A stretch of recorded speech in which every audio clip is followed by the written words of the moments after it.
शङ्करं लोकशङ्करं शङ्करं शङ्कराचार्यं केशवं बादरायणं सूत्रभाष्यकृतौ वन्दे भगवन्तौ पुनः पुनः ईश्वरो गुरुरात्मेति मूर्तिभेदविभागिनी व्योमवद्व्याप्तदेहाय दक्षिणामूर्तये नमः।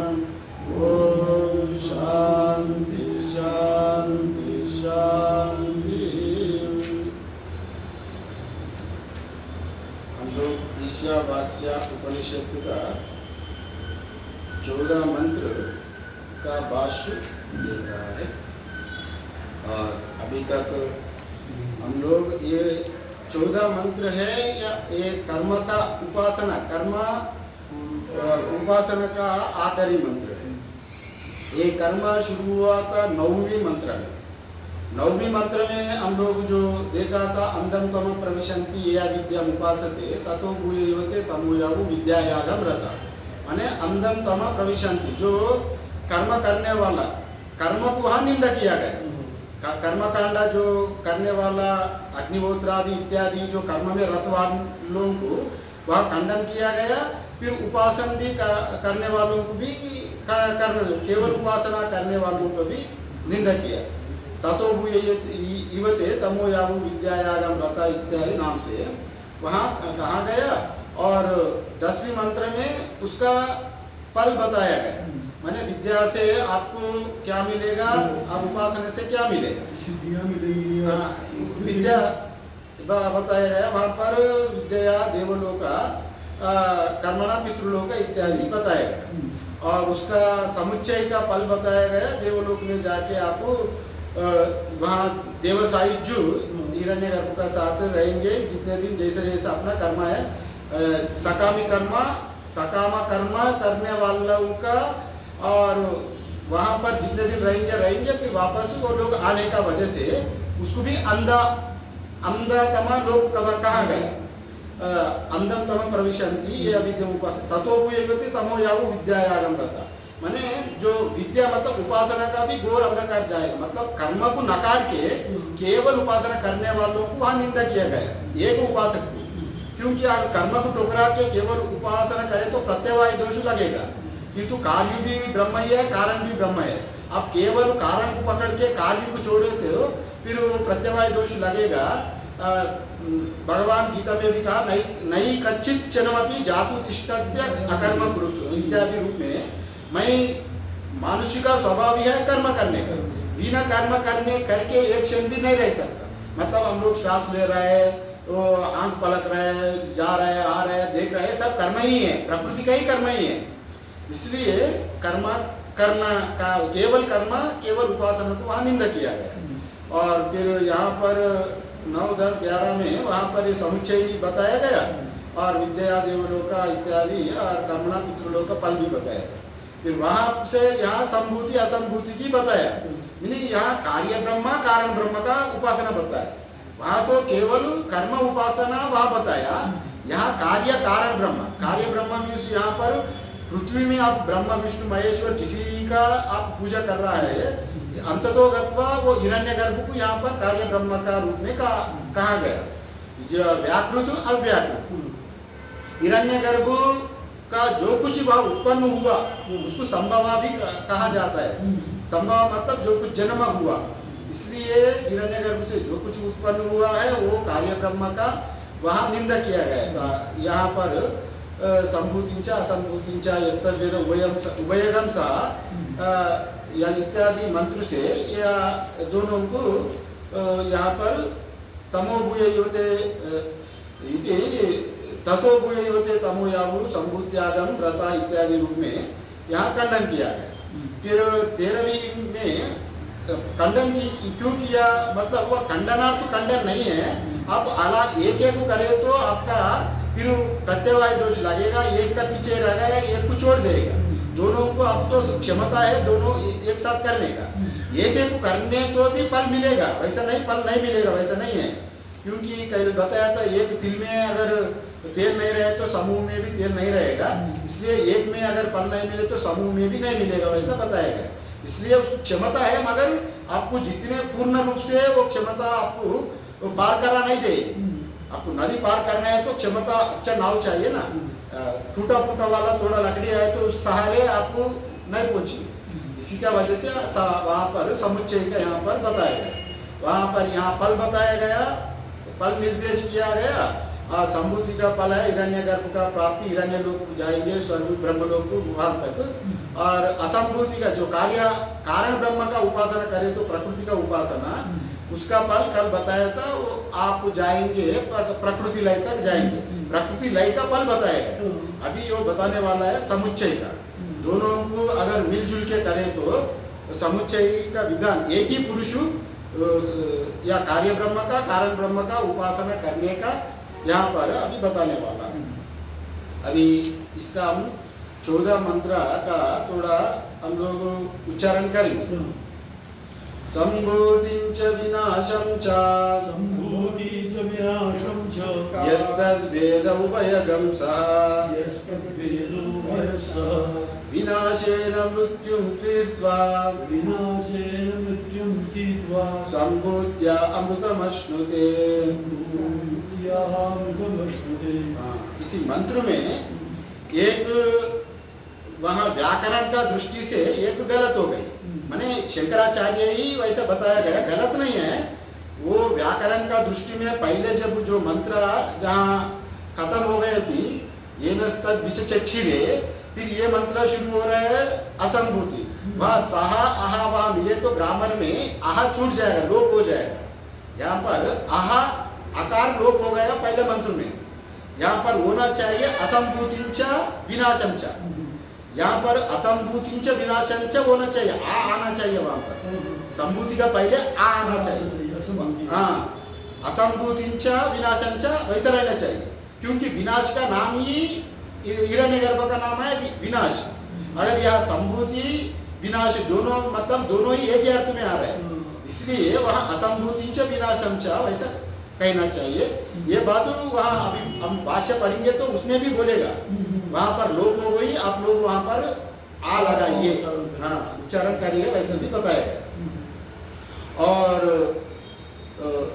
विनाशेन मृत्यु पीड़ित्वा असंभूत्य अमृतमश्नुते, वहाँ आ नहीं है, अब यहाँ भी हम लोग असंभूति लगाना। आखिरी लाइन में संभूति है ना, वहाँ पर संभूत्य अमृतमश्नुते जहाँ है वहाँ भी आ लगाना, असंभूत्य अमृतमश्नुते इत्यादि। यहाँ पर इसका अर्थ देख लेंगे, श्लोक का अर्थ क्या है। असंभूति, असंभूतिंच मतलब यहाँ पर कारण ब्रह्म का प्रकृति का यहाँ पर असंभूति कहा गया। पहले भी हम लोग आगे भी मंत्रों में पीछे मंत्रों में देखा था, असंभूति मतलब यहाँ जो प्रकृति कारण ब्रह्म का असंभूति कहा गया। और विनाशंच, विनाश मतलब यहाँ पर कार्य हिरण्यगर्भ का विनाश कहा गया, कार्य ब्रह्म का विनाश कहा गया। इसलिए हिरण्यगर्भ का नाम संभूति विनाश संभव तीन नाम है उनका, संभव संभूति विनाश। विनाश क्यों कहा गया, माने वो संभूति है, माने वो जन्म लिया। जो कुछ चीज जन्म लेता है सृष्टि में उसका मरण होता ही है, माने शरीर उपाधि, जो उपाधि धारण करता है वो एक दिन उपाधि लुप्त हो जाता है, उपाधि चले जाता है। हम जितने भी अपना शरीर में देखते हैं, जितने भी आप अच्छे से अच्छा कपड़ा सिलाई करके लगा दो, कुछ दिन का बाद वो जीर्ण शीर्ण हो जाता है। ये शरीर भी हमारा आत्मा ही शरीर को धारण किया, सूक्ष्म शरीर रूप से जाता से ध्रुव मृत्यु, हाँ जाता से ध्रुव मृत्यु, ध्रुव जन्म मृत से इत्यादि, और जो बना है वो बिगड़े। इसलिए ये यहाँ पर हिरण्यगर्भ बना, क्योंकि वो निर्गुण निराकार से ही वो हिरण्यगर्भ का प्रथमजा कहा जाता है। ब्रह्मा जी का प्रथम पुरुष है हिरण्यगर्भ। फिर हिरण्यगर्भ सृष्टि हो गए तो कारण रूप में उनका अभी उनको बिगड़ना ही है। इसलिए कार्य नाम रूप जितने भी है वो सब बिगड़ने वाला ही है, होने के वजह से, नाशवान होने का वजह से उनको यहाँ पर ये विनाश शब्द से हिरण्यगर्भ को संबोधित किया। इसलिए ये उपनिषद मैं पहले से ही बोल रहा हूँ, इसका पैराडॉक्स एक सही माने घूम फिर के बात करता है, मैंने छुपा के अर्थ को छुपा लेता है, सीधा सीधा बात नहीं करती। इसलिए विनाश को ये उपनिषद को बोलता है रहस्य विज्ञान। रहस्य विज्ञान, हाँ रहस्य विज्ञान है। मैंने साधारण रूप में जैसा तैसा अगर इसको खोजना पड़ेगा, अरे क्या है क्या है, और कोई यही है अध्यारोप अपवाद मतलब ये क्या है मतलब, तभी आपका अंदर में विचार बुद्धि आएगा, तभी गहराई में जाएंगे। अभी सीधा में अगर मिलेंगे तो आप विचार नहीं करेंगे, अरे ये तो यही है, अब मैंने हल्का से लेंगे। रोटी बना बनाया मिलेगा तो कोई मेहनत नहीं करेगा। मेहनत करके रोटी बनाना पड़ेगा तो फिर तभी उसका मजा आएगा। हाँ, उसका भी इसको खोज करके इसको रहस्य क्या है, यहाँ पर विनाश क्यों बोला, इसका रहस्य क्या है, आप एक बार अगर वो विचार में जाएंगे तो आपका वो गांठ खुल जाए। माने उसका एक गांठ को आप निकलेंगे, दूसरा गांठ खुलते जाएंगे, आपका पूरा संशय दूर होते जाएगा। एक ज्ञान में ही विचार मार्ग वैसे ही रहता है, आप जितने गहर से विचार करेंगे उतने आपका गांठ खुलते जाएगा। यही है यहाँ पर हिरण्यगर्भ को विनाश कहा गया। असंभूति आप समझ लिया, कारण ब्रह्म को प्रकृति की असंभूति का है।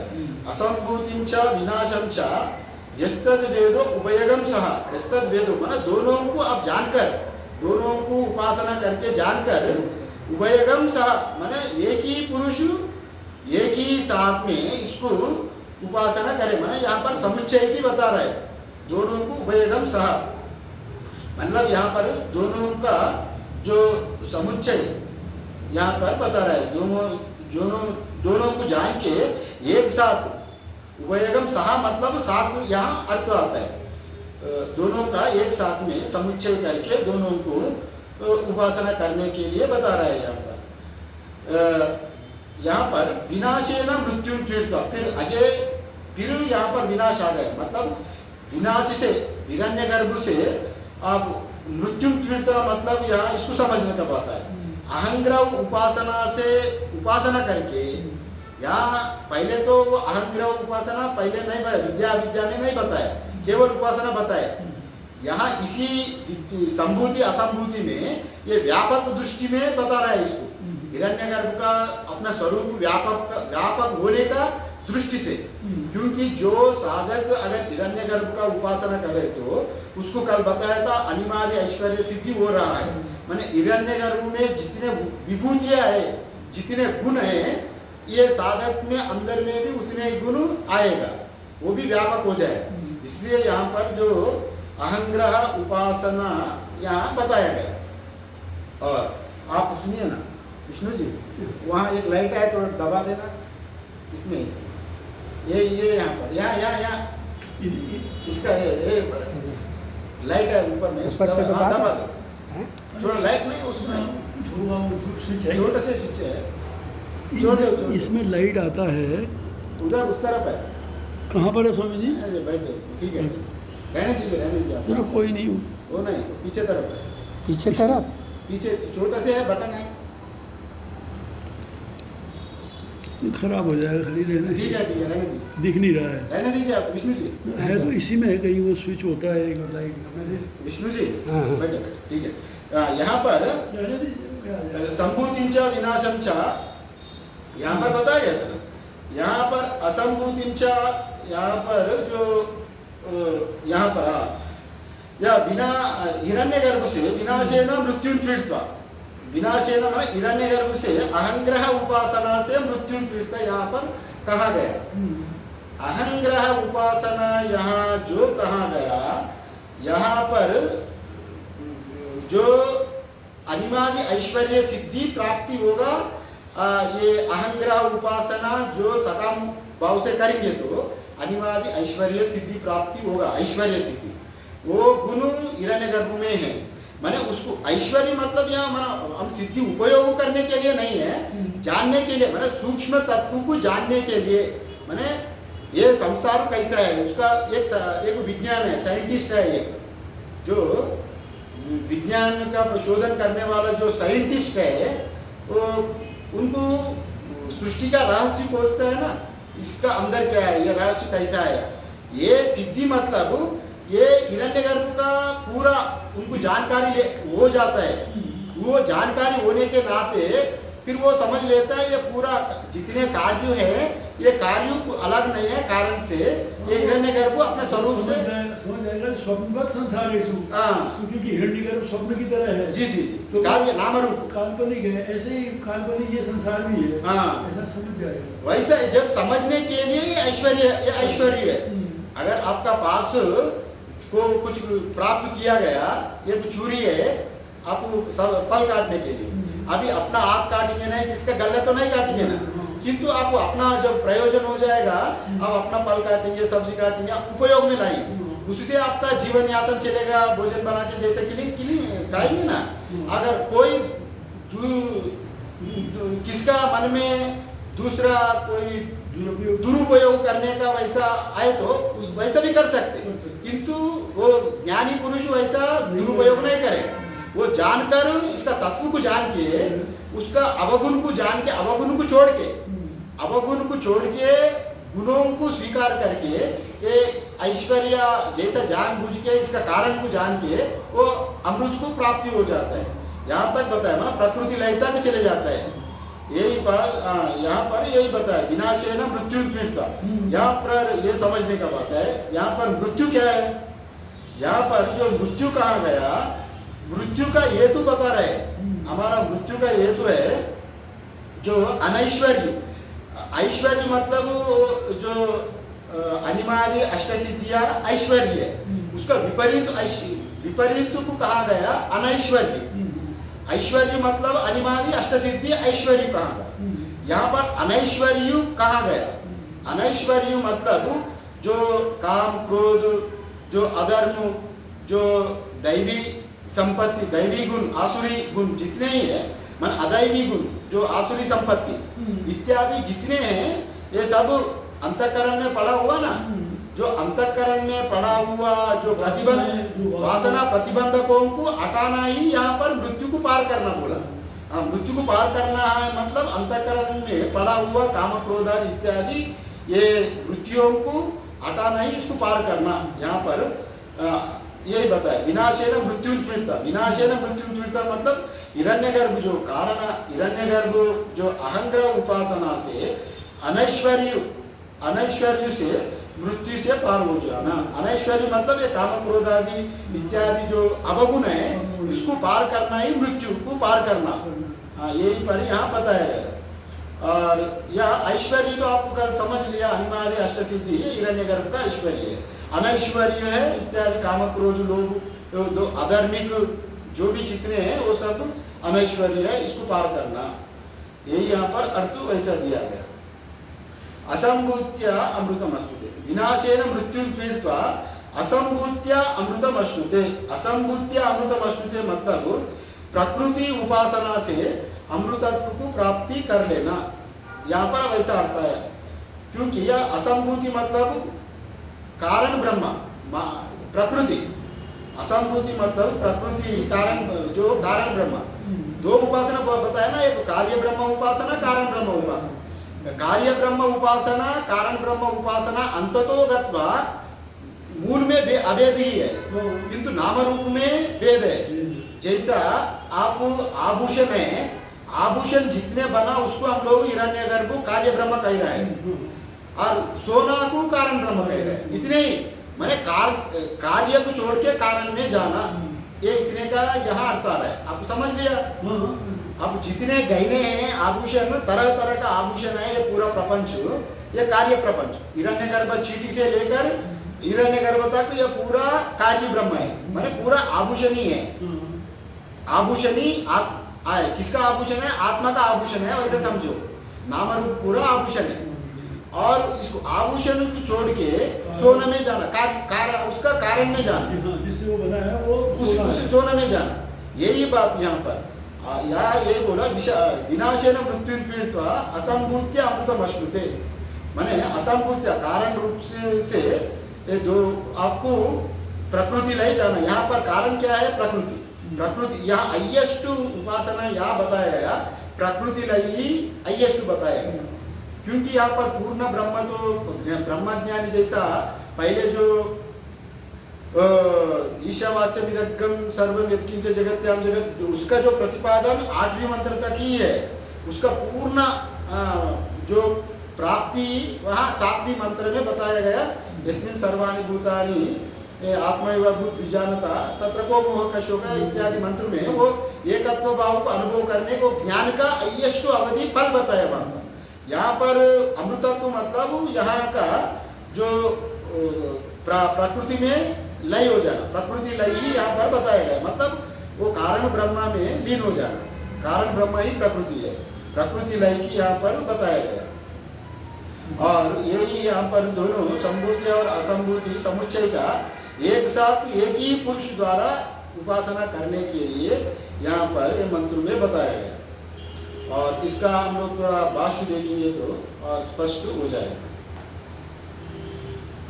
और हम लोग तो कल देखा था इसका ये भूमिका तो कल देखा था, अभी हम यहाँ से देखना, इसका भाष्य देखना है। असंभूतिंच विनाशंच यस्तद्वेद उभयगम सह इति।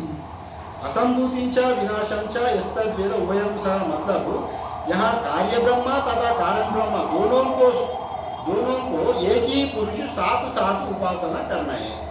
इसका एक ही पुरुष एक ही उपासक दोनों को साथ साथ में एक ही साथ में उपासना करना है। यही असंभूतिंच विनाशंच यस्तद्वेद उभयगम सह, सह मतलब एक ही पुरुष द्वारा साथ साथ करने का यहाँ पर बता रहा है। और मतलब विनाशेन मतलब विनाशो धर्मो यस्य कार्यस्य सह विनाश। मतलब विनाश क्या है? विनाश और जो उत्पत्ति, जो भी उत्पत्ति गुण वाला है जो कार्य है हिरण्यगर्भ, वही विनाश कहा गया। उत्पत्ति होने वाला जो गुण है हिरण्यगर्भ, इसको विनाशी यहाँ पर कहा गया, कार्य को विनाश कहा गया, उसका धर्म है। माने जिसका विनाश होने वाला धर्म है वो उसका ही यहाँ पर विनाशेना कहा गया। माने विनाश को किसका धर्म है? माने जो उत्पन्न हुआ है उसका धर्म है, जो जन्म लेता है वो मरता है, वही विनाश का प्राप्ति होता है। इसलिए विनाश यहाँ पर हिरण्यगर्भ जन्म हुआ था, हिरण्यगर्भ का मरण हो जाता है, विनाश हो जाता है, ये बताया। तेना धर्म माने उसका तेना मतलब हिरण्यगर्भ स्वरूप से अभिन्न ही है। तेना धर्मिना अभेदेन उच्यते, तेना धर्मिना अभेदेन उच्यते मतलब उसका स्वरूप से अभेद ही है। हिरण्यगर्भ अपना स्वरूप से अभेद में है, हिरण्यगर्भ अपना स्वरूप से अभिन्न ही है, किंतु स्वर्ण रूप से वो अभिन्न ही है। किंतु जब संभव जब उन कार्य रूप में आ गए तो उनको यहाँ भेद आ गया। किंतु यहाँ पर तेना धर्मिना अभेदेन उच्यते, अभेद रूप से तो एक ही है। विनाश इति, विनाश इति मत तेना तेना तत् उपासेना माने हिरण्यगर्भ की उपासन से जो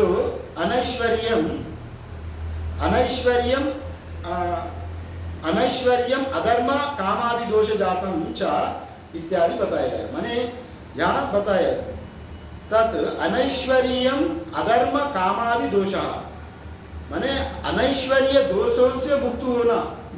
ये वहां पर ऊपर में बताया ना विनाशेन मृत्यु तीर्थवा, विनाशेन में हिरण्यगर्भ से हम लोगों को मृत्यु को तीरना है। मृत्यु को तीरना विनाशेन मतलब यहाँ पर अनैश्वर्य धर्म अधर्म कामादि दोष से मृत्यु को पार करना, ये बात बताया। यहाँ पर बताया गया अधर्म, जो पहले भी मैं बताया था अधर्म क्या है, काम क्रोध लोभ, जो अधार्मिक जो भी है वो मृत्यु, उसी मृत्यु को पार कर लेना।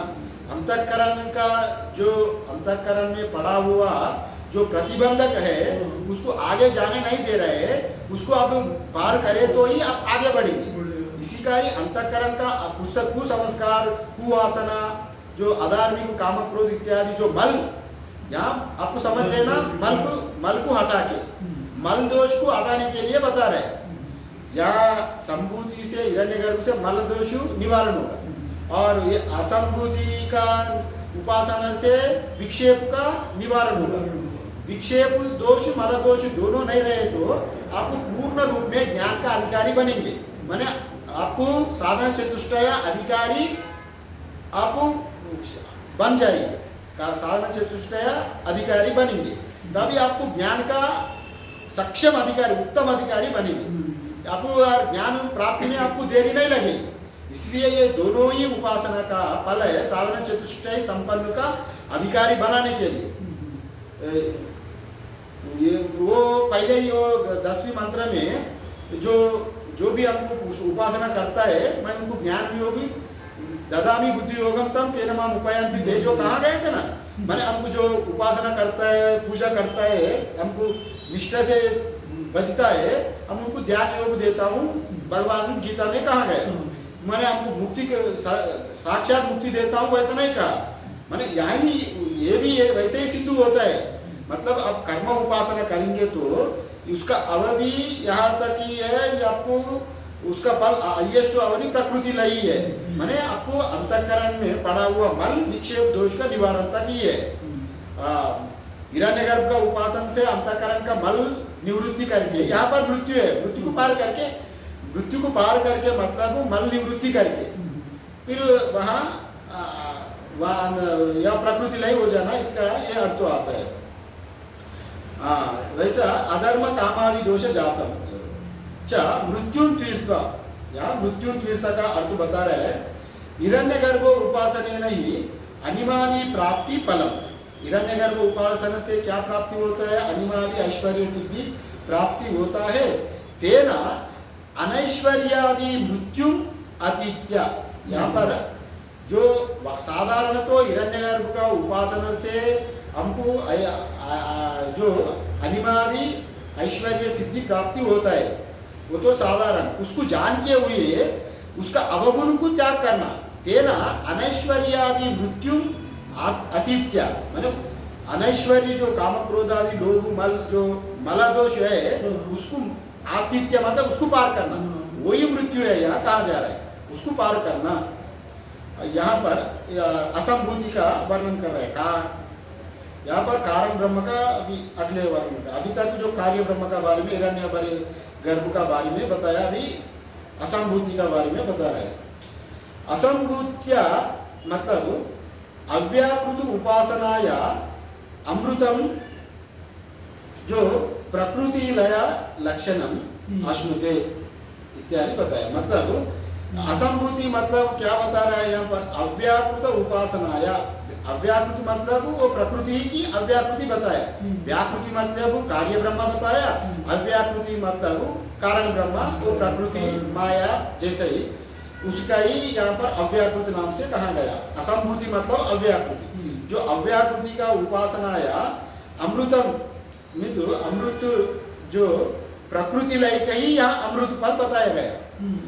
यहाँ पर जो अमृतम यहाँ पर बताया गया, प्रकृति लय की अमृत कहा गया। अमृतम अष्टुते, अमृत को प्राप्त होना चाहिए। यहाँ पर संभूतिं च विनाशं च, संभूतिं च विनाशं च, मैं हिरण्यगर्भ तो वो विनाशवान है, वो कार्य विनाशवान है। कार्य को छोड़कर कारण में जाना, मतलब जैसा आभूषण को छोड़ के सोने में जाना इत्यादि, वैसे सीधा बात वैसा कहे तो कार्य ब्रह्म को छोड़ के कारण में जाना इत्यादि तक यहाँ पर बताया गया। अभी दूसरा बता रहा है,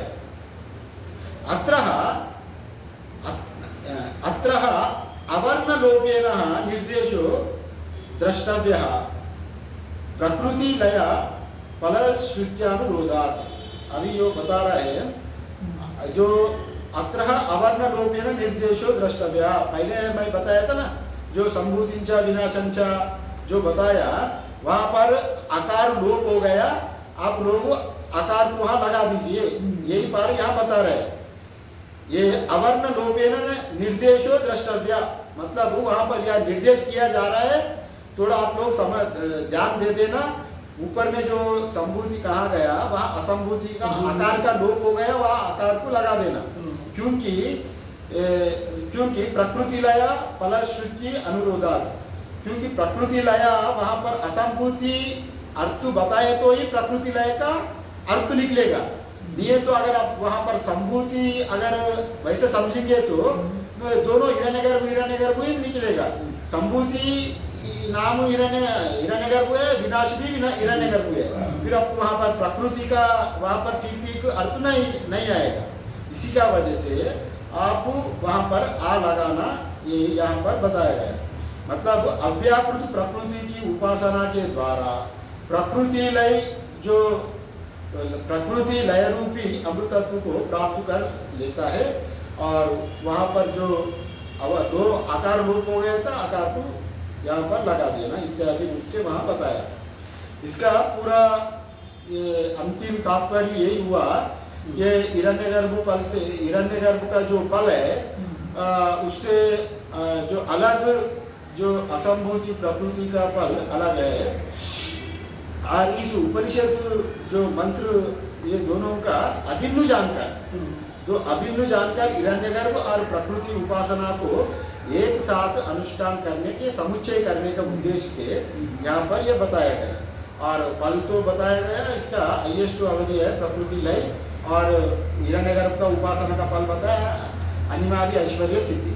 वो अनिवार्य ऐश्वर्य सिद्धि का यहाँ पर उनका फल बताया गया। यहाँ पर कारण ब्रह्म का जो प्रकृति का लय यहाँ पर बताया गया। प्रकृति लय आपको तो समझ लिया, प्रकृति भी जब तक वो ब्रह्म में रहेगी वो भी प्रकृति में ही अनादिकाल तक प्रकृति में ही जीव प्रकृति में ही पड़े रहेगा। फिर वो भी पूर्ण मुक्ति नहीं होने की वजह से इसको अंधम तम वो भी अंधेरा बताया गया, इसलिए वहाँ निंदा किया गया। वहाँ निंदा रूप से निंदा नहीं है, वहाँ पर समुच्चय अर्थ से निंदा वहाँ पर कहा गया इत्यादि रूप से। यहाँ पर ये ईशावास्य उपनिषद का जो कर्म हम लोग जो बताया गया पहले मंत्र, दूसरा मंत्र का तो कुर्वन्ये वेह कर्माणि जिजीविषे शतज्ञ समा एवं तयि नान्यते तोस्ति न कर्म लिप्यते नरे, ये सूत्रात्र मंत्र है। ये सूत्र मंत्र है, उसका विस्तार ही 9 मंत्र से लेकर अभी 14 मंत्र तक पूरा कर्म उपासना बताया गया। कर्म उपासना यहाँ पर संपन्न हो गया। अभी जीव क्या किया, अभी तक 9 कर्म उपासना का कर्मकांड में जीव को कर्म किया, उनको निष्काम कर्म किया, निष्काम उपासना किया, और संभूति कार्य ब्रह्म का उपासना किया, ऐश्वर्य आदि अनिमादि ऐश्वर्य सिद्धि की प्राप्ति हो गई। अभी कारण ब्रह्म का भी उपासना किया, फिर उनको प्रकृति लय का अधिकारी बन गया। माने यहाँ पर वो पूरा करके तैयार है जीव। अभी हम लोग वैसे समझना, अभी वो उपासना करते समय ही वो प्राप्त हुआ वैसा नहीं है। अभी वो जीव जब मरेंगे, मरते समय उनको फिर वो उनको लंबा प्रोसेस है यहाँ पर। वो जाते समय उनको वो कैसा गति में जाएगा, फिर सूर्य भगवान को प्रार्थना करेगा, ये परमात्मा तो आप सत्य धर्म हूँ मैंने ठीक ठीक उपासना किया हूँ, आपका मैं अधिकारी हूँ, इसलिए आपका द्वार में आ गया। अब तो हिरण्य से सोना से आपका द्वार ढका हुआ है, उसको हमारे लिए खोल दीजिए। मैं आपको अंदर आके आपका दर्शन, आपका सत्य धर्म, सत्य को देखूंगा। आपका जो आपका नेत्र में जो सत्य है, सूर्य में सूर्यांतर्गत चैतन्य परमात्मा जो हिरण्यगर्भ ही है, उसको ही दर्शन करना चाहता है वहाँ जाके। वही अभी आगे बताइए। अभी इसका 15 नंबर का भूमिका है, 15 नंबर का भूमिका देखेंगे और मंत्र बाद में उच्चारण करेंगे। अभी यहाँ पर भूमिका बता रहे हैं 15 नंबर का जो उपासक की मार्ग याचना, उपासक जो यहाँ तक अभी तक जो इतने उपासना करके रखा हूँ, उनका मार्ग याचना माने उनको परमात्मा को याचना कर रहा है। मैंने जाने वाला का जीव को जाने समय उनको याचना करना पड़ता है अधिकारी की, मैं आ रहा हूँ। मैं अभी कोई अनजान व्यक्ति बड़ा चीफ मिनिस्टर का पास जा गया, वो तो अपॉइंटमेंट तो मिल गया उनको, अपॉइंटमेंट तो कबू मिल गया, किंतु बाकी ऑफिसर को पास दिखाना है ना। चलो भाई आ गया भाई, पहले तो मेरा अपॉइंटमेंट तो फ्री हो गया, फिर उनका चीफ सेक्रेटरी से मिलो, उनका पीए से मिलो, उनका इनसे मिलो, उनसे मिलो बोलता है ना, फिर उनका द्वारा जाना पड़ेगा। अपॉइंटमेंट तो उनको मिल गया, किंतु जाने का रास्ता उनको जानकारी नहीं, उनको कहाँ मिला, कहाँ सीएम कहाँ बैठा, फिर इनको ये रास्ता ये देवता लोग बताता है। फिर वहाँ अंत में मैं को परमात्मा उनको बताएगा ये हमारा ये आदमी है, पहले अपॉइंटमेंट दिया गया, उनको अंदर आने दो, बताएगा। अभी ये जीव जो उपासना कर्म उपासना यहाँ किया, संभूति असंभूति जो विद्या अविद्या का, अभी ये अधिकारी बन गया। इतने तक 9वीं मंत्र से लेकर 14 मंत्र तक खूब उपासना किया उन्होंने, इतने देर हमको लंबा उपासना उनका, समुच्चय किया, अलग अलग भी किया, समुच्चय किया, सब वो जैसे जैसा जमा दिया उनका कर्मफल जमा के अभी उनको रास्ता ढूंढ रहे हैं, अभी जाना है, अभी उनको प्रयास रवाना होना चाहिए ना, कितने दिन यहाँ रहेंगे, पास मिल गया, पास तो मिल गया जाने का, और अभी जा रहे हैं, जाने का समय उनका याचना कर रहा है परमात्मा को, वो याचना ही जीव जाने का, वो ब्रह्मलोक सत्यलोक जाने का याचना यहाँ पर यही बता रहे हैं, जो भोग मोक्ष जो विवेक का यहाँ पर बता रहे हैं। जैसा भोग मोक्ष विवेक मतलब भोग मोक्ष विवेक मतलब जो उपासना किया सकाम उपासना, वो भोग दृष्टि से उपासना किया, भोग दृष्टि से उपासना करने वाला भी प्रार्थना कर रहा है, और वो विवेक दृष्टि से भी उपासना किया हुआ वो भी प्रार्थना कर रहे हैं। माने विवेक दृष्टि से मतलब जो निष्काम हिरण्यगर्भ उपासना किया, निष्काम प्रकृति का उपासना किया, वही निष्काम कर्म निष्काम उपासना किया, निष्काम हिरण्यगर्भ निष्काम प्रकृति का उपासना किया, वो विवेक का उपासक। और जो भोग उपासक है या दो प्रकार का उपासक है, भोग उपासक मतलब वो कामना के लिए, वो हिरण्य स्वर्ग जाने के लिए ही उनका इच्छा है, मैं स्वर्ग में जाके भोगूं, वो देख ले हूँ, और जो वैसा यज्ञ हवन किया हूँ तो इत्यादि खूब उपासना करके यज्ञ हवन करके उनका पूर्ण जमा के रख दिया। अभी वो जाते समय उनको रास्ता चाहिए ना, रास्ता बताना है ना, अपार्टमेंट तो सभी तरह का लोग को मिल गया, किंतु अधिकार भेद से यहाँ पर वहाँ जाने के बाद किसको हमको वो डिसाइड करेगा किसको कौन कैटेगरी में भेजना है, और जो मुक्ति वाला रहेगा तो उसमें ब्रह्मलोक में, फिर कोई कुछ लोग वापस आएगा, जो भोग दृष्टि से गया सकाम कर्म सकाम उपासना किया वो फिर वापस आएगा, बाकी लोग तो मुक्ति प्राप्ति क्रम मुक्ति प्राप्ति हो जाएगा। यही बात यहाँ पर बताने जा रहा है। अभी ये गति कैसा है ये बता रहे हैं। मानुषा दैववित्ता सात्यम फलम शास्त्र लक्षण। यहाँ पर दो प्रकार का वित्त बताया, एक मानुषा वित्त और दूसरा दैव वित्त। फलम शास्त्र लक्षणम प्रकृति लय अंतम एतावती संसार गति। इसको समझ लेना, यहाँ पर मानुष्य वित्त दैव वित्त मतलब जो मानुष्य वित्त मतलब यहाँ कर्म जो भी अपना प्रयास से कर रहा है उसको मानुष्य वित्त कहा गया। उपासना जितने कर्म पहले जो कहा गया कर्म को यहाँ पर मानुष्य वित्त कहा गया। जैसा जो गो सुवर्ण जमीन जायदाद जो जितने इकट्ठा करता है ना, पुत्र धन वित्त इत्यादि, ये मानुष्य वित्त है। और दैव वित्त है वो देवता ज्ञान, जो उपासना को यहाँ पर दैव वित्त कहा गया। देवता ज्ञान दैवी संपत्ति माने जो अमानित्वम अदम्भित्वम अहिंसा शांति इत्यादि जो दैवी संपत्ति गुण है वो उपासना द्वारा जो उनको सब कुछ प्राप्त किया हुआ वो सब दैवी गुण कहा जाता है, वो दैवी वित्त कहा जाता है। वित्त मतलब दैवी संपत्ति। हाँ, ये यही आता है ना। ये यहाँ दो प्रकार का वित्त, मानुष्य वित्त देवता दैवी वित्त। माने यहाँ पर पहले जो बताया गया हिरण्यगर्भ कार्य ब्रह्म का उपासना वह कर्म से लेना, यहाँ पर जो कारण ब्रह्म का उपासना दैव वित्त से वैसे भी लेना। ये दोनों ही लक्षण प्रकृति लय अंतम एतावती संसार गति। माने अगर कोई पुरुष प्रकृति लय भी हो जाए, प्रकृति लय पर्यंत भी उनका पहुंच हो गई, तब भी वो भी ये प्रवृत्ति मार्ग ही है। पूर्वान्य कर्माणि जिजीविषम शतक्रम समा जैसे बताया, कर्म करते हुए ही शत संवत्सर जीने का जो कामना किया वही इसी कैटेगरी में आता है, कर्म कैटेगरी में आता है प्रकृति लय पर्यंत। ये बताने के लिए ये बता रहा है दैवी वित्त मानुष्य वित्त दोनों ही, मैंने कर्म उपासना दोनों ही यहाँ पर प्रकृति लय पर्यंत इसका अवधि है, वो भी संसार में ही आता है, माने कर्म में ही आता है, ये बता रहा है।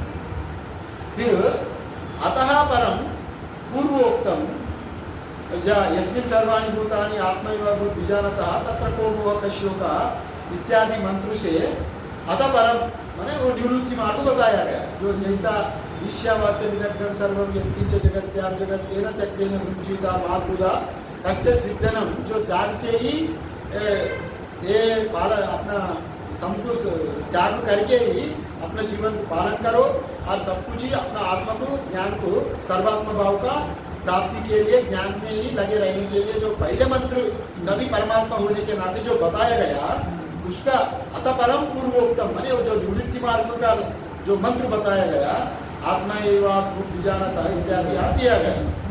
यहाँ इति जो सर्वात्म भाव एवं सर्वयेषणा संन्यास ज्ञाननिष्ठ फलम, और कर्मनिष्ठ फलम क्या बताया गया, प्रकृति लय पर्यंत कर्मनिष्ठ फल है, मतलब हिरण्यगर्भ कारण ब्रह्म पर्यंत आप जा सकते, प्रकृति लय पर्यंत आपको कर्म उपासना से पहुंचने का हाईएस्ट फलम वही है, हिरण्यगर्भ तक जाना। और या ज्ञान का फलम बता रहे दोनों को, यहाँ पर ज्ञान का फल क्या है, सर्वात्म भाव एकात्म भाव, जिसमें सर्वाणी भूतानि आत्मयोग विजानता तत्र कोमोकाशो का मतलब वह सभी मई होने के नाते, सभी भूत मई अपना होने के नाते वहाँ शोर नहीं रहेगा, अपना एकात्म भाव हो गया। वैसा आप लोगों को यहाँ ज्ञाननिष्ठा फलम बताया गया, कर्मनिष्ठा फलम ज्ञाननिष्ठा फलम, मतलब यहाँ पर जो सर्वयेषणात्रय त्यागी तो ज्ञाननिष्ठा का फल बताया गया, यही यहाँ पर बताया। एवं द्विप्रकार प्रवृत्ति निवृत्ति लक्षणों वेदार्थो अत्र प्रकाशितः, वहाँ पर दो प्रकार का लक्षण बताया गया पहले से ही, पहले ही वेद में बताया गया, यहाँ पर जो बता रहे हैं ना, एवं द्विप्रकार प्रवृत्ति निवृत्ति लक्षणों वेदार्थो अत्र प्रकाशितः, वेदार्थो वेद का अर्थ है प्रवृत्ति निवृत्ति, मतलब कर्मकांड ज्ञानकांड, दो प्रकार का पहले से ही वेद में ही बताया गया।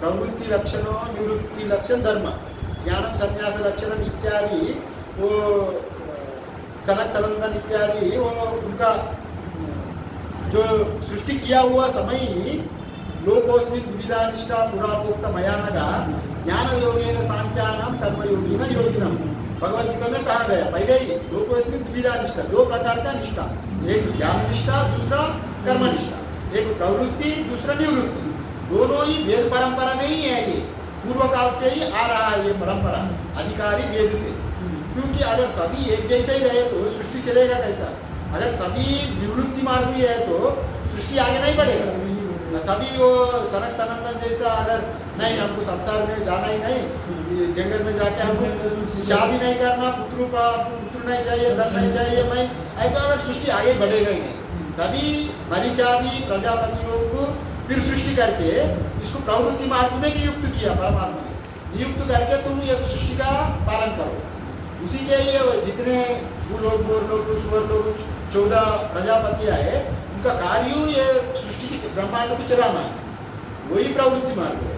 अगर वो सकाम उपासक जो कर्म कर रहा है यहाँ पर कर्म उपासना, जो संभूति असंभूति कार्य ब्रह्म कारण ब्रह्म का उपासना का करने का वाला का फल वो दो बताया गया, हिरण्यगर्भ का प्राप्ति और या कार्य ब्रह्म प्रकृति लय, यहाँ तक इनका पहुंच है, माना एकात्म भाव वो नहीं प्राप्त नहीं होगा उससे ज्ञान से पहले जो बताया गया।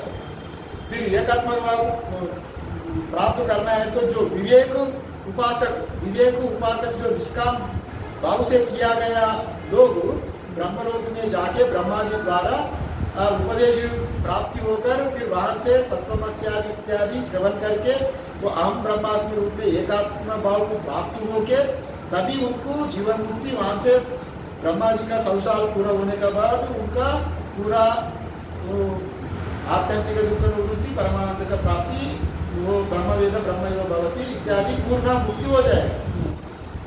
तभी ये उपासक लोगों को नहीं होगा, मतलब इनडायरेक्टली है ये दोनों का फल बता रहे हैं। अभी वेद में ही दो प्रकार का प्रवृत्ति निवृत्ति दोनों ही बताए गए। एवं द्विप्रकार प्रवृत्ति निवृत्ति लक्षणों वेदार्थो अत्र प्रकाशितः, वेद में दो प्रकार लक्षण जो निर्धारण किया गया, प्रवृत्ति जो कर्मयोग और निवृत्ति जो ज्ञान योग दोनों को वेद ने निर्धारण किया गया। तत्र प्रवृत्ति लक्षणस्य विधि प्रतिषेध लक्षणस्य प्रवृत्ति लक्षणस्य विधि प्रतिषेधे लक्षणस्य। प्रवृत्ति का लक्षण क्या है?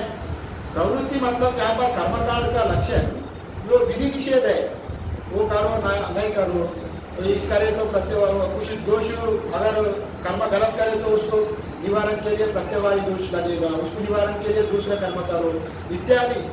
करना नहीं करना, वो कौन सा कर्म करना कौन सा नहीं करना, पाप पुण्य धर्म अधर्म इत्यादि पूरा ये प्रवृत्ति में ही आता है। इसलिए यहाँ पर ये बताया गया प्रवृत्ति लक्षणस्य विधि प्रतिषेध लक्षणस्य। विधि निषेध माने क्या करना क्या नहीं करना, जो विधि निषेध कर्मकांड रूप प्रवृत्ति लक्षण है, ये यहाँ पर बोलता रहे। कर्म विषय ज्ञान जो कर्मकांड वेद पूर्व भाग में जो बताया गया ना विधि निषेध, जो इसको करो इसको नहीं करो, इसको करे तो आप ये करो, कर्मकांड का ही बताने वाला कर्म तो वही होगा, जैसे क्या करना चाहिए क्या नहीं करना, यही बात यहाँ पर विधि निषेध का बात यहाँ पर बता रहा है। और कृष्णस्य प्रकाशेन जो प्रावर्गंतम ब्राह्मणम उपयुक्तम, यहाँ पर जो कर्मकांड का बारे में यहाँ पर बता रहा है, जो कर्मकांड रूप वेदांत को जो समग्र रूप से व्यक्त करने में प्रावर्ग कर्म विषयक जो आंश तत्व का ब्राह्मण कहा गया।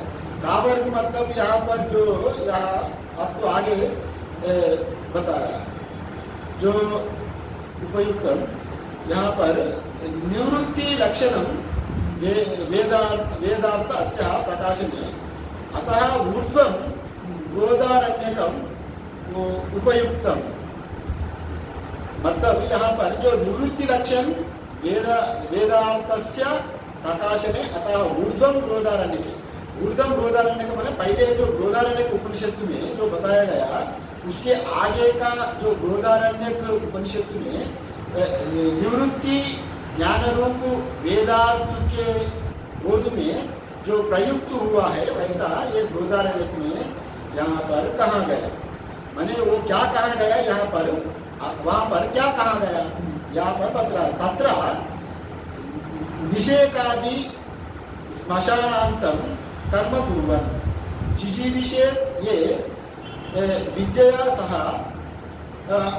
अपरब्रह्म विषयाया तदुक्तम। यहाँ पर जो समझने का बात है, तत्र निषेकादि मतलब निषेकादि श्मशानांतम माने गर्भाधारण से लेकर, निषेकादि मतलब गर्भाधारण, हाँ निष्ठा पूर्वक अपना कर्म करेगा ना, कर्म का बारे में नहीं बता रहा है ये यहाँ पर ये बता रहा है कर्मकांड का अवधि जैसा शुरू होता है गर्भधारण से लेकर मृत्यु पर्यंत कर्मकांड में ये करो ना, विधि पहले बताया था ना विधि निषेध, जो विधि निषेध का बारे में यहाँ बता रहे हैं। माने हम लोग को जो गर्भधारण करे तो महिला लोगों का वहाँ पर अनुष्ठान होता है ना, षोडशा कालना षोडशा उपचार कुछ होता है, माने गर्भधारण करने का समय कुछ अनुष्ठान करना पड़ता है। फिर बाद में 5 महीना हो गए तो 5 महीना का कुछ अनुष्ठान होता है, 9 महीना में हो जाए तो कुछ अनुष्ठान अलग, फिर प्रसव समय कुछ अनुष्ठान, प्रसव होने के बाद 21 दिन के बाद कुछ अनुष्ठान, फिर अन्न प्रसन्न का समय कुछ अनुष्ठान होता है, फिर उपनयन का समय अनुष्ठान होता है, फिर इत्यादि रूप में वो मरण पर्यंत वो फिर षष्ठी पूर्ति, जब उनको शादी होता है, शादी भी उसमें संस्कार में ही आता है। तो षोडशा विद्या जो संस्कार में वो शादी भी एक संस्कार है। शादी होने के बाद इनको फिर वो षष्ठी हो गए, 60 साल हो गए, षष्ठी पूर्ति बोल के तो फिर कर्म करना पड़ेगा। षष्ठी पूर्ति होने के बाद फिर वो बुजुर्ग होकर मर भी गया, फिर उनको श्राद्ध संस्कार होगा। मैंने कर्मकांड का बारे में विधि निषेध का बारे में बता रहे हैं। कर्म से लेकर मृत्यु, मृत्यु यही जात कर्म से लेकर मृत्यु पर्यंत यही बता रहे हैं, अंतिम संस्कार। हाँ यही जो प्रतिषेध निषेध मैंने करना नहीं करने का बारे में ये वेद का पूर्व भाग में जो सब कुछ ही यहाँ पर आता है, यही बात बता रहे हैं। तत्र निषेध आदि मीन्स जो गर्भाधान से लेकर स्मशानांतम कर्म कुर्वन् जिसी विषय ये मतलब जो जीने वाला का इच्छा है, संसार में जीने का इच्छा वाले लोग क्या करता है, वो गर्भाधान से लेकर माने आरंभ से लेकर अंत तक, जन्म से लेकर मरण तक वैसा लेना है। जन्म से लेकर मरण तक कर्म करते ही रहना है वो जीने का इच्छा वाला। जो विद्या सह जो जिसी विषय ये हो विद्या सह